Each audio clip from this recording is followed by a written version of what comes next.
So where do you begin with this story where we have heard now a number of times across the media of Tom Andronovich, which apparently is who apparently is a Russian Jew, just judging by the name, and head of Israeli cybersecurity, who was in Nevada, Vegas area for some inexplicable reason, as yet unknown reason.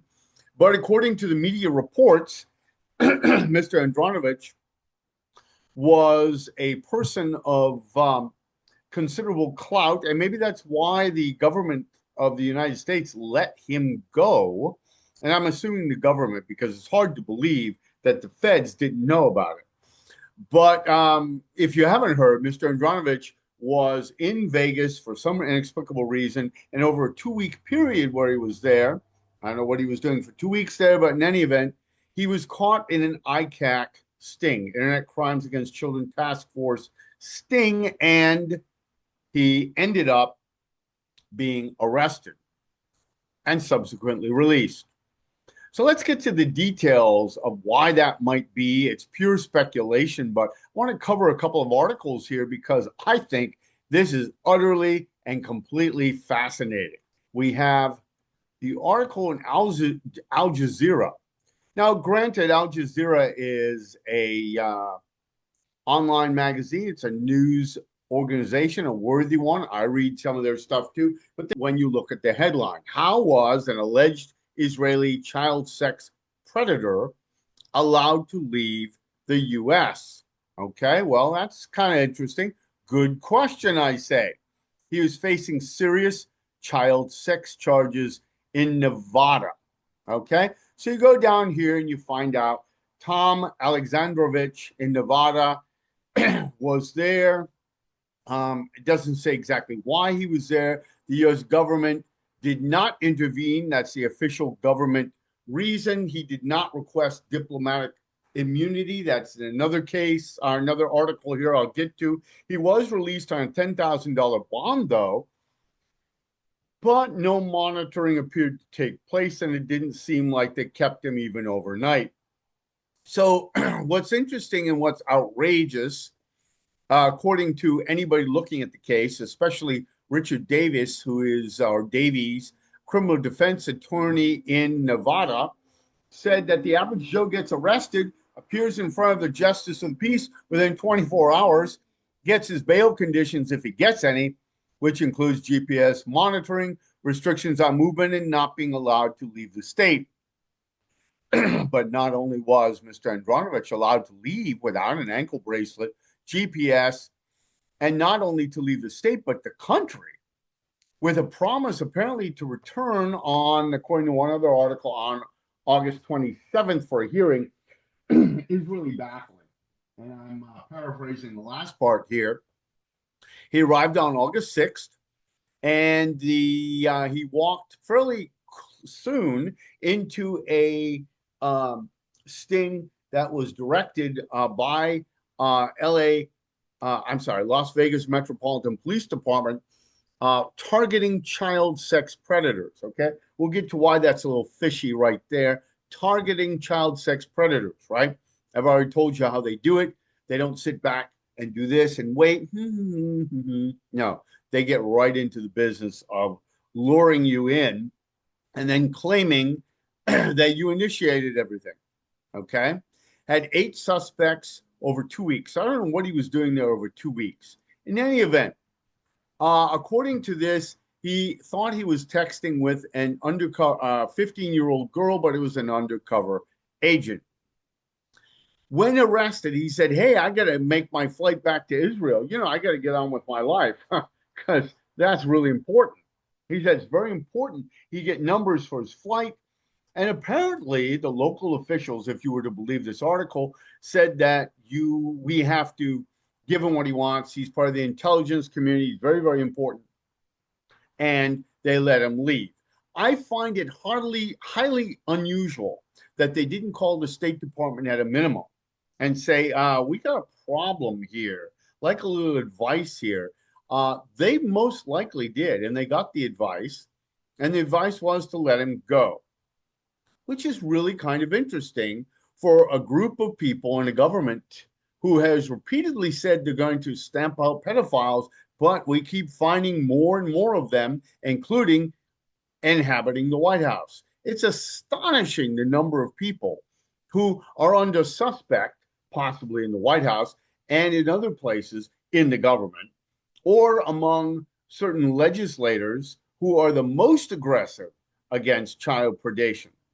And they have the unmitigated gall to come after people who are on adult dating platforms who never indicated any interest. Well, in children. So, when you get past that colossal weekly and even daily outrage, listen to this, I find even more interesting. And I don't know where my sympathies lie. It could be just a bit with Mr. Alexandrovich. Mr. Alexandrovich may well have run into a little bit of a problem. He may actually have been let go because he discovered something quite by accident, and he wasn't supposed to discover it. Well, let's go down a little bit further here. I'll get to that in a minute. So we have, let's see, the State Department was outraged, and Marjorie Taylor Greene was outraged, and the Justice Department blames the local Democrat. Of course, naturally, the local Democratic prosecutor in Clark County. All right. And to be fair, that might be correct based on what Mr. Andronovich may actually have discovered. And I keep mispronouncing this guy's name. My apologies. Alexandrovich. Alexandrovich. Why can't I pronounce his name? Alexandrovich. It's been one of those days. Mr. Alexandrovich may actually have discovered something. And here we said, this is what the acting U.S. attorney for Mr. Trump said, that a liberal district attorney and state court judge in Nevada failed to require an alleged child molester to surrender his passport. Well, folks, remember, how many people does Trump know that he has let go, that he has allowed to escape, including his good self? This afternoon, we learned he also got a free pass from the New York Appeals Court, which let him out of his 500 million plus judgment for defrauding the citizens of New York State by inflating his values of his properties there when he wanted to get a loan and devaluing them severely when he wanted to get favorable tax treatment. So these are not exactly people who we should not look at with a jaundiced eye. But FBI Director Patel and AG Bondi were, of course, outraged about the incident. Okay. Well, I want to show you this other article here about how outraged. This is Mr. Mr. Alexandrovich right here. Blue eyes and the blondish hair might have influenced Mr. Trump and company. But again, it could have been the Democrat, And now I'm going to explain why it doesn't matter who it was, but both have an interest, the Republican federal government or the Democratic local government, both had an interest in maybe sweeping this under the rug here. Because if you go down here and you go all the way to the bottom here, says he didn't claim diplomatic immunity, but he was released anyway. This is real. Oh, where is it now? This is real. The very last paragraph. Look at this.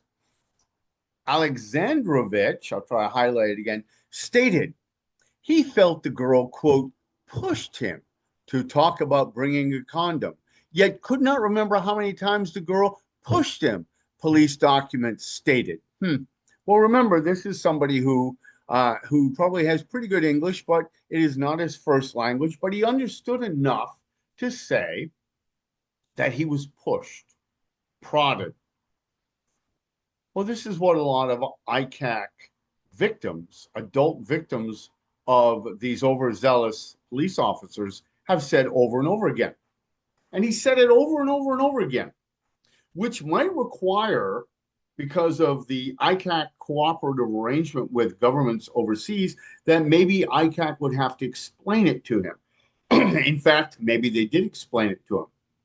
And maybe they explain to the local district attorney too that these are the stings and the process that I.C.A.C goes through to entrap people by pushing the idea of sex on them, and that it would be very inconvenient both nationally and internationally for the local prosecutor to hold this man and press their claims and go to trial. And it would be embarrassing to the I.C.A.C officers. It would be a loss to their statistics. It would make them look bad. It would make Mr. Trump look bad. It would make the Israelis look bad because AIPAC is a very powerful lobbying group, and maybe everybody had something to gain to quietly let it go away, because you might end up having to explain the sources and methods. See, I predict that Mr.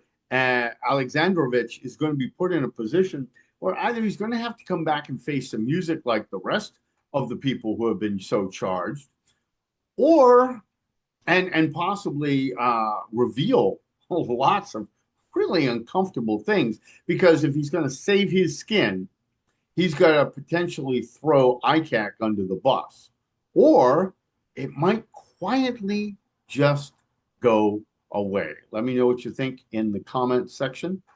I'd be very interested to see what happens in this case.